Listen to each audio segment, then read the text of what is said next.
गौतम बुद्ध ने कहा था, जीवन में बुरा वक्त कभी अकेले नहीं आता। वो अपने साथ एक दर्पण, एक सबक और आत्मा की सफाई का अवसर लेकर आता है। दोस्तों, रूबी इंस्पायर्ड यूट्यूब चैनल में आपका स्वागत है। आइए हम लोग एक नए हेल्थ टिप्स के बारे में जानें और अपने जीवन को स्वस्थ बनाने इस कहानी के माध्यम से जानेंगे। वीडियो को अंत तक जरूर देखें। चैनल को लाइक करें, सब्सक्राइब करें। चलिए कहानी को शुरू करते हैं। ये कहानी है अर्जुन की, एक सामान्य युवक की जो असाधारण पीड़ा में तपकर हीरे की तरह निखरता है। ये कहानी बुद्ध की उस अमूल्य सीख की व्याख्या है जो कहती है, दुख का सामना करो, उससे भागो मत, क्योंकि वह दुख तुम्हारा सबसे बड़ा गुरु बन सकता है। प्रारंभ। अर्जुन और उसका संसार। मगध राज्य के एक छोटे से गांव संतपुर में अर्जुन नामक एक युवक रहता था। सीधा साधा, मेहनती और अपने परिवार से बेहद प्रेम करने वाला। उसके माता पिता वृद्ध हो चुके थे और उसकी पत्नी माया और छोटा बेटा राघव ही उसका संसार थे। अर्जुन हर सुबह सूरज उगने से पहले खेतों में पहुंच जाता। वह सोचता था, मेहनत करूंगा तो भगवान फल जरूर देगा। किंतु जीवन की सच्चाई अक्सर उस विश्वास से कठिन होती है जो हम अपने भीतर पालते हैं। अचानक आया संकट। एक साल गांव में ऐसी गर्मी पड़ी कि 7 महीने तक बारिश की एक बूंद नहीं गिरी। खेतों की मिट्टी दरकने लगी, फसलें सूख गईं, नदियां नालों में बदल गईं। अर्जुन का पूरा अनाज बर्बाद हो गया, पैसे खत्म हो गए। गांव के कई लोग शहर की ओर भागने लगे, कई लोग टूट गए और कई खुद को खो बैठे। अर्जुन के घर में चूल्हा जलना मुश्किल हो गया। उसकी पत्नी ने एक दिन कहा, अगर कुछ दिनों तक बारिश नहीं हुई तो हम सब भूखे मर जाएंगे। अर्जुन रात को छत पर लेटा और आकाश की ओर देखकर फूट पड़ा, हे भगवान, मैंने किसी का क्या बिगाड़ा था, फिर क्यों ये सब मेरे साथ हो रहा है।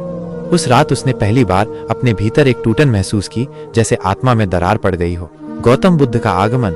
उसी समय जंगल के पास की गुफाओं में गौतम बुद्ध और उनके कुछ भिक्षु विश्राम कर रहे थे। उनके आगमन की बात पूरे गांव में फैल चुकी थी। एक वृद्ध ग्रामीण ने अर्जुन से कहा, बुद्ध आए हैं, वो मन की पीड़ा का इलाज करते हैं, अगर चाहो तो वहां जाओ।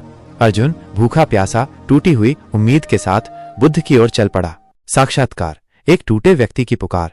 अर्जुन बुद्ध के चरणों में गिर पड़ा। उसके आंसू लगातार बह रहे थे। भंते, मेरा संसार बिखर गया है, खेत सूख गए हैं, घर में चूल्हा नहीं जलता, बच्चे भूखे हैं, मैंने किसी का क्या बिगाड़ा था।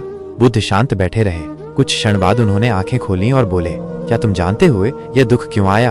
अर्जुन बोला, नहीं भंते, यही तो पूछने आया हूँ। बुद्ध ने कहा, बुरा वक्त कभी खाली नहीं आता, वो अपने साथ एक दर्पण लेकर आता है जिसमें तुम खुद को देख सकते हो। ये समय है तुम्हारे भीतर झांकने का।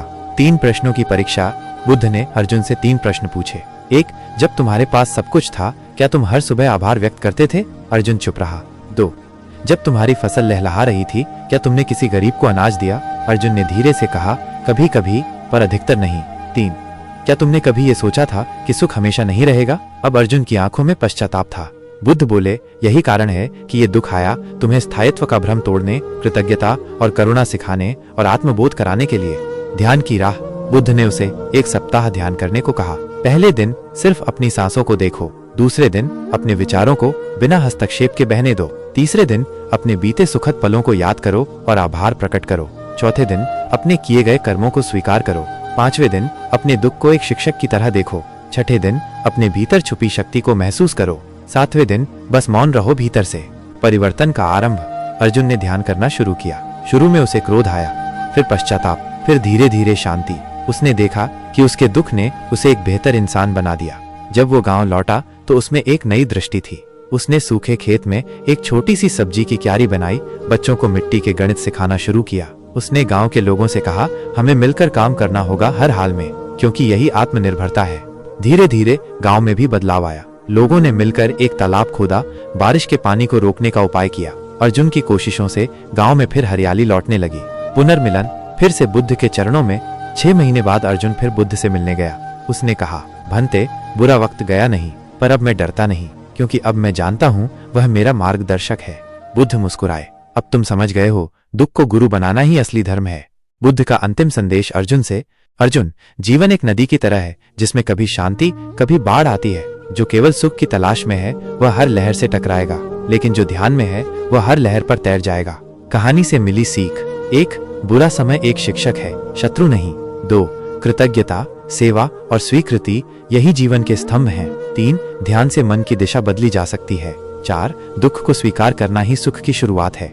अगर आपको ये बौद्ध कहानी पसंद आई हो तो लाइक करें, शेयर करें और रूबी इंस्पायर्ड चैनल को सब्सक्राइब करें। हर सप्ताह हम ऐसी ही आध्यात्मिक प्रेरणा की कहानियां लेकर आते हैं। याद रखें, बाहरी ताकत कुछ नहीं, असली शक्ति भीतर से आती है। बुद्धम शरणम गच्छामि।